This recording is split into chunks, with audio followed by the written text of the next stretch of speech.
2 days ముందు నాకు ఒక విషయంలో ఒక స్టిల్ కెమెరామెన్, మాకు తెలిసిన మా పీరియడ్లో ఉన్న స్టిల్ కెమెరామెన్ ఎవరో ఫేస్బుక్లో రాశారట. తప్పు వాళ్ళదా నాదా తెలియదు. మామూలుగా ఉన్న లైఫ్లో ఉన్నది కొన్ని విషయాలు చెప్పాం. ఒక 10% అందులో నిజం ఉంటుంది, 90% ఫేక్ ఉంది. మీరు రాసేది ఫేక్గా రాశారు, ఫేక్గా చెప్పారు మీ గురించి, నా గురించి. సుధా అడుగు తింటుంది, ఆస్తిపాస్తులు పోగొట్టుకుంది, ఇప్పుడు పరిస్థితి చాలా వర్స్ట్గా ఉందని. దారుణమైన పరిస్థితుల్లో సుధమ్మ, అంతేనా? అవును, నేను పోగొట్టుకుంటే పెయిన్ ఎవరికి? మీకే కదా, నాకే కదా. నువ్వేమైనా పెడుతున్నావా? తప్పగా అనుకోవద్దు. ఇది is not I'm not going to make a controversial. ఎందుకు చెప్తున్నానంటే ఇది ఓపెన్ అప్ అవ్వాలి,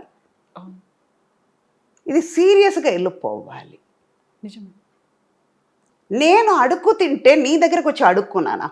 ఇంకా చెప్పాలంటే ఫేస్బుక్లో రాసేవాడివి నువ్వు, నా పేరు వాడుకుని నువ్వు అడుక్కున్నావు.